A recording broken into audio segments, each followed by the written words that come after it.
नमस्कार विद्यार्थी मित्रांनो, रयत स्कॉलर या यूट्यूब चॅनलवर आपणा सर्वांचे स्वागत। भाग 1 मध्ये आपण प्रयोगाचा पहिला प्रकार कर्तरी प्रयोग याची माहिती पाहिली। आज आपण प्रयोग व त्यांचे प्रकार भाग 2 मध्ये पाहणार आहोत। चला तर मग कर्मणी प्रयोगाविषयी अधिक माहिती पाहूया। कर्मणी प्रयोग म्हणजे काय तर पहा, नावातच हा प्रयोग आहे। कर्मणी म्हणजे कर्म, म्हणजे कर्मावर होणारी प्रक्रिया व त्यातून क्रियापदामध्ये होणारा बदल म्हणजे कर्मणी प्रयोग। कर्मानुसार लिंग, वचन व पुरुषाप्रमाणे बदलून क्रियापद बदलले तर त्यास कर्मणी प्रयोग असे म्हणतात। म्हणजे काय तर वाक्यातील कर्म शोधायचे आणि त्याचे लिंग, वचन व पुरुष बदलून पाहायचे। जर क्रियापद बदलले तर तो प्रयोग कर्मणी प्रयोग समजायचा। खाली उदाहरण दिलेले आहे, तिने गाणे म्हटले। या वाक्यामध्ये कर्म काय आहे तर गाणे। मग आपण या गाण्याच्या ऐवजी आपण लिंग बदलूया। तर काय घेतलं आपण? कविता घेतलं। काय म्हटलं? तिने कविता म्हटली। म्हणजेच काय झालं की कर्म बदललं की क्रियापदामध्ये काय झाला? बदल झाला। त्यानंतर दुसरे उदाहरण आहे, मुलाने चिंच खाल्ली। कर्म काय आहे? चिंच। मग आता चिंचच्या ऐवजी आपण आंबा घेऊया। मुलाने आंबा खाल्ला, क्रियापद बदललं। म्हणजेच काय तर कर्मानुसार जर क्रियापद बदललं तर त्या प्रयोगाला कर्मणी प्रयोग असे म्हणतात। आता या कर्मणी प्रयोगाचे काही उपप्रकार आहेत पहा, त्याची माहिती घेणं ही या ठिकाणी गरजेचे आहे। कर्मणी प्रयोगाचा पहिला प्रकार आहे प्रधान कर्तृक कर्मणी प्रयोग। म्हणजे काय तर या प्रयोगामध्ये क्रियापद हे लिंग वचनाप्रमाणे बदलत असले तरी सुद्धा कर्ताच प्रधान असतो। म्हणजे कर्ताच काय असतो? मुख्य असतो। उदाहरणार्थ, तिने गाणे म्हटले। मग या वाक्यामध्ये जो तिने हा कर्ता आहे तो काय आहे? या वाक्यामध्ये मुख्य आहे। म्हणून या प्रकाराला प्रधान कर्तृक कर्मणी प्रयोग असे म्हणतात। आता या प्रयोगाची लक्षणं काय आहेत, म्हणजे हा प्रयोग ओळखायचा कसा तर पहा, पहिलं लक्षण आहे कर्त्याला तृतीय चतुर्थीचा प्रत्यय असतो। काय आहे पहिलं लक्षण? की कर्त्याला तृतीय विभक्ती किंवा चतुर्थी विभक्तीचा प्रत्यय लागलेला असतो। त्यानंतर दुसरं याचं लक्षण आहे कर्माला प्रत्यय नाही, म्हणजे कर्माला कोणत्याही प्रकारचा प्रत्यय नसतो। तिसरं लक्षण आहे क्रियापद कर्मानुसार असून भूतकाळी किंवा विद्यार्थी असते। तिसरं लक्षण काय आहे की क्रियापद हे कर्मानुसार बदललेलं असतं आणि त्याचं रूप हे भूतकाळी किंवा विद्यार्थी असते। चौथं या प्रयोगाचं लक्षण आहे कर्माला महत्व असते, पण या प्रकारामध्ये कर्त्याला जास्त महत्व असते आणि म्हणूनच त्याला प्रधान कर्तृक कर्मणी प्रयोग असे म्हणतात। कर्मणी प्रयोगाचा दुसरा प्रकार आहे शक्य कर्मणी प्रयोग। नावामध्येच पहा, या शब्दाचा अर्थ आहे शक्य म्हणजे शक्यता। तर या प्रकारामध्ये क्रियापद हे शक्य क्रियापद असते। आता याचं एक उदाहरण आपण पाहूया की आईच्याने काम करवते। म्हणजेच काय की आई जे काम करणार आहे ती करण्याची तिची काय आहे? शक्यता आहे किंवा ती ते शक्य करू शकते। म्हणून काय म्हटलंय? आईच्याने काम करवते। आता या काळाची या कर्मणी प्रयोगाची लक्षणं काय आहेत? पहिलं लक्षण आहे क्रियापदामधून क्रिया करण्याची शक्यता, इच्छा, अपेक्षा असा अर्थ अभिप्रेत होतो. म्हणजे ज्यावेळेस तुम्ही उदाहरणामधील वाक्याचं क्रियापद वाचणार आहात तेव्हा त्या क्रियापदाचा अर्थ काय प्राप्त होतो? शक्यता, इच्छा किंवा अपेक्षा. दुसरं लक्षण आहे कर्त्यास चतुर्थी विभक्ती असते. म्हणजे वाक्याचा जो कर्ता आहे त्याला चतुर्थी विभक्ती असते. उदाहरणार्थ पहा, आईच्या ने, ने, ने एशी, त्यामधला ने, तर ही चतुर्थी विभक्ती. तिसरं आहे कर्म, हे प्रथमामध्ये असतं. चौथं लक्षण आहे धातूस व, अव, अवव हे जोडून शक्यार्थ क्रियापद बनले जाते. उदाहरणार्थ कर हा धातू आहे तर त्याला व जोडलेला आहे म्हणून क्रियापद बनते करवते. तर अशा पद्धतीनं आपण लक्षणं लक्षात ठेवली तर शक्य कर्मणी प्रयोग अतिशय कमी वेळामध्ये ओळखू शकतो. यानंतर पुढचा प्रकार आहे कर्मणी प्रयोगाचा प्राचीन किंवा पुराण कर्मणी प्रयोग. आता पहा, हा जो प्रयोग आहे तो आपल्याला प्राचीन पद्यामध्ये पाहायला मिळतो. प्राचीन मराठी जे काव्य आहेत या काव्यामध्ये हा प्रयोग आपल्याला पाहायला मिळतो. यामध्ये पहा, त्याचं मुख्य लक्षण आहे की प्राचीन काव्यामध्ये सकर्मक धातूला ज हा प्रत्यय लावून हा प्रयोग होतो. तर तुम्हाला हे उदाहरण ओळखणं ही अतिशय सोपं जाईल. पहा की जे मूळ धातू आहे त्या सकर्मक धातूला ज हा प्रत्यय लागलेला असतो आणि ही रचना फक्त पद्यामध्ये आपल्याला आढळते. उदाहरणार्थ करीजे, बोलीजे, कीजे अशा प्रकारे रचना असते. त्याचं उदाहरण घेऊया आपण. जो जो कीजे परमार्थ लाहो. उदाहरण काय आहे? जो जो कीजे परमार्थ लाहो. तर या उदाहरणामध्ये कीजे हा शब्द आलेला आहे. पा यावरून आपण ठरवू शकतो की हा प्रयोग प्राचीन कर्मणी प्रयोग आहे. त्यानंतर कर्मणी प्रयोगाचा चौथा प्रकार आहे समापन कर्मणी प्रयोग. यामध्ये सुद्धा पहा, आपण शब्द वाचला समापन, तर या समापनचा अर्थ होतो समाप्ती. समापनचा अर्थ काय होतो? समाप्ती. म्हणजेच या प्रयोगामध्ये संयुक्त क्रियापदाने क्रियापदाच्या समाप्तीचा अर्थ सूचित केलेला असतो. याचं एक उदाहरण बघूया आपण. त्याची कविता लिहून झाली. लिहून झाली हे काय आहे? संयुक्त क्रियापद आहे आणि या संयुक्त क्रियापदावरून आपल्या काय लक्षात येते? त्याची कविता लिहून झाली म्हणजे लिहिण्याचं काम, कविता लिहिण्याचं काम त्याचं संपलेलं आहे, म्हणजेच समापन कर्मणी प्रयोग. तर याची लक्षणं काय आहेत पहा की कर्त्याला षष्टीचा प्रत्यय असतो. चा, ची, चे, कर्त्याला षष्टीचा प्रत्यय असतो. दुसरा लक्षण आहे क्रियापदाचा अर्थ म्हणजे कार्यसमाप्ती. जेव्हा तुम्ही संयुक्त क्रियापद पाहणार आहात तेव्हा त्याचा अर्थ काय होतो? कार्य संपलेला आहे. तिसरा लक्षण आपण बघूया की धातूला ऊन, हून व पुढे झाला, होईल, फावे हे सहाय्यकारी क्रियापद असते. म्हणजे जो धातू आहे त्याला काय जोडलेला असतो? ऊन, होऊन. आता वरील वाक्यामध्ये लिहून, तर यामध्ये लिह हा काय आहे? मूळ धातू आहे आणि मग या धातूला ऊनहून प्रत्यय लागून त्याचं लिहून हा शब्द बनलेला आहे.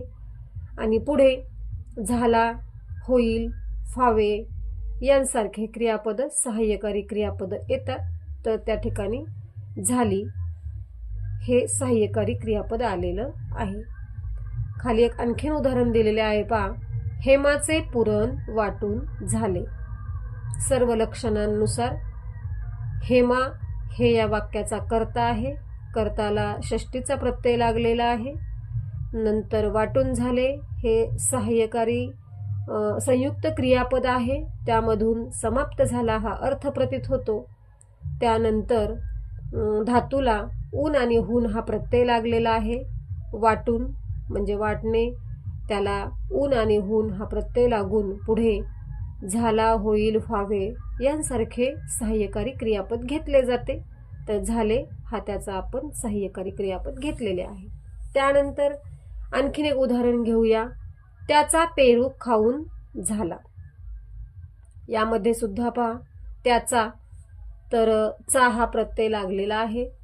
त्यानंतर खाऊन तर खा या धातूला ऊन हा प्रत्यय लागलेला आहे आणि पुढे झाला यामधून आपल्याला ते कार्य समाप्त झालेलं आहे हे लक्षात येते आणि याच प्रयोगाला समापन कर्मणी प्रयोग असे म्हटले जाते.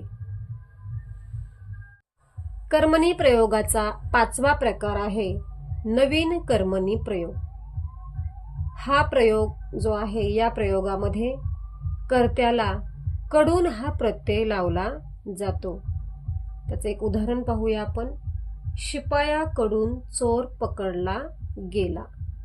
तर जो कर्ता आहे वाक्यामध्ये त्या वाक्यातील कर्त्याला कडून हा प्रत्यय लावला जातो.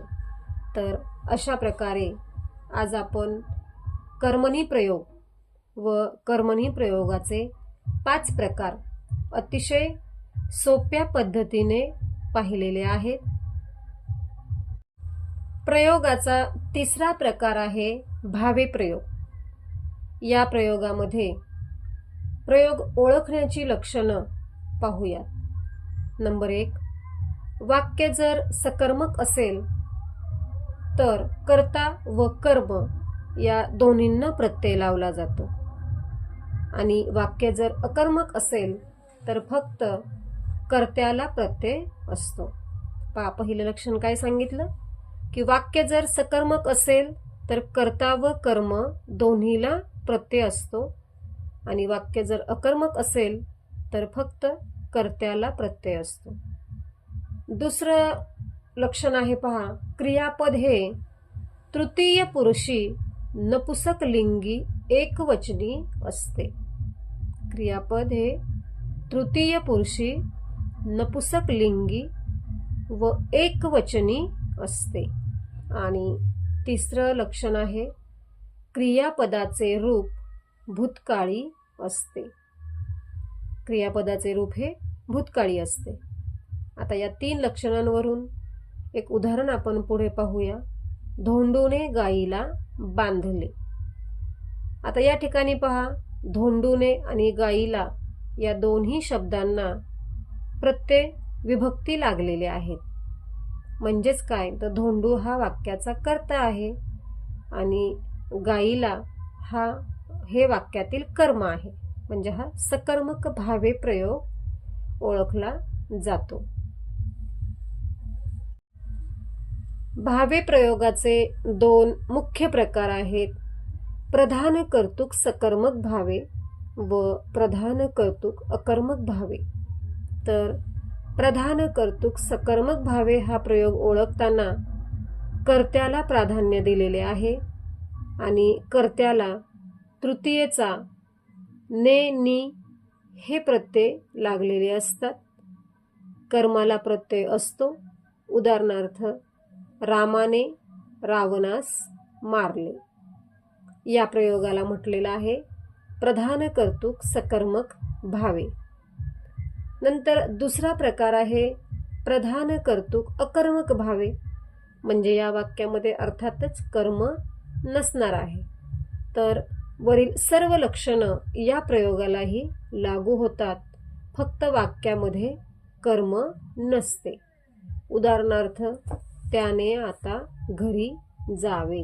त्याने, ने म्हणजे कर्त्याला ने हा प्रत्यय लागलेला आहे आणि शेवटी जावे हे क्रियापद आलेले आहे. तर अशा प्रकारे आपण भावे प्रयोगाचे 2 प्रकार पाहिले. भावे प्रयोगाचा दुसरा मुख्य प्रकार आहे गौण कर्तृक भावे प्रयोग. याचे 4 उपप्रकार आहेत. अतिशय सोपे आहेत. फक्त लक्षणं लक्षात घेऊन आपण हे उपप्रकारही ओळखू शकतो. पहिला उपप्रकार आहे गौण कर्तुक पुराण भावे. या प्रयोगामध्ये कर्म नसते, कर्ता हा तृतीय विभक्तीमध्ये असतो आणि क्रियापदाला ज हा प्रत्यय लावलेला असतो. उदाहरणार्थ, पुण्यात्मके पापे स्वर्ग जाईजे. पुण्यात्मके पापे स्वर्ग जाईजे. दुसरा गौण कर्तुक भावे प्रयोग आहे नवीन भावे प्रयोग. यामध्ये कर्त्याला कडून हा प्रत्यय असतो, कर्म प्रत्ययरहित असते. उदाहरणार्थ, पोलिसांकडून चोराला लवकरच पकडण्यात यावे किंवा येईल, हे दोन्ही क्रियापद या ठिकाणी येऊ शकतात. त्यानंतर तिसरा प्रयोग आहे गौण कर्तुक शक्य भावे. यामध्ये कर्ता हा चतुर्थी विभक्तीमध्ये असतो, वाक्य अकर्मक असते, धातूला व अव अवव हे प्रत्यय लागलेले असतात. उदाहरणार्थ, रामाला घरी जाववते. उदाहरण काय आहे? रामाला घरी जाववते. त्यानंतर चौथा प्रयोग आहे गौण कर्तुक समापन भावे. समापन म्हणजे समाप्ती. क्रियापद कार्य समाप्ती दर्शक. वाक्यात कर्म नसते, कर्त्याला षष्टीचा प्रत्यय असतो. उदाहरणार्थ, रामाने रावणास मारून झाले. तर अशा प्रकारे आपण भावे प्रयोगाचे प्रधान कर्तुक प्रयोग व गौण कर्तुक भावे प्रयोग यांविषयी माहिती पाहिलेली आहे. पहा, आपण आता अतिशय सोप्या पद्धतीने वाक्य कोणत्या प्रयोगाचे आहे ते ओळखू शकतो. जर अकर्मक वाक्य असेल तर कर्त्याला प्रत्यय नसतो, तो असतो अकर्मक कर्तरी प्रयोग. आणि जर कर्त्याला प्रत्यय असेल तर तो आहे अकर्मक भावे प्रयोग. सकर्मक वाक्य असेल तर आपण प्रयोग प्रकार ओळखणे सोपे जाईल. कर्ता धोंडू आहे आणि धोंडूला प्रत्यय नाही. कर्म गाय आहे, त्यालाही प्रत्यय नाही, तेव्हा तो प्रयोग असणार आहे सकर्मक कर्तरी प्रयोग. म्हणजे काय की सकर्मक कर्तरी प्रयोगामध्ये कर्ता व कर्म या दोन्हींनाही प्रत्यय नसतो. त्यानंतर कर्त्यामध्ये धोंडूला प्रत्यय नाही, परंतु कर्माला प्रत्यय आहे. म्हणजे गाईला, गाईस असे प्रत्यय लागले तर तो अकर्मक कर्तरी प्रयोग असतो. त्यानंतर धोंडूने, धोंडूला, धोंडूकडून, धोंडूची असे प्रत्यय व कर्मामध्ये गाईला प्रत्यय नाही, तेव्हा तो कर्मणी प्रयोग असतो. म्हणजे कर्मणी प्रयोगामध्ये फक्त कर्त्याला प्रत्यय लागला जातो, कर्माला प्रत्यय लागत नाही. त्यानंतर धोंडूने, धोंडूला, धोंडूकडून, धोंडूची आणि गाईला, गाईस हे वाक्य जेव्हा आहे तेव्हा तो सकर्मक भावे प्रयोग आहे. कारण सकर्मक भावे किंवा भावे प्रयोगामध्ये आपल्याला धोंडू आणि गाय म्हणजे कर्ता व कर्म या दोन्हींना सुद्धा प्रत्यय लागले जातात, म्हणून त्याला आपण सकर्मक भावे प्रयोग असे म्हणतो. धन्यवाद विद्यार्थी मित्रांनो. आज आपण प्रयोगाचे सर्व प्रकार व त्याची उदाहरणे अतिशय सोप्या पद्धतीने अभ्यासलेली आहेत. व्हिडिओ आवडला तर जरूर लाईक करा, शेअर करा आणि सबस्क्राईब करा. धन्यवाद.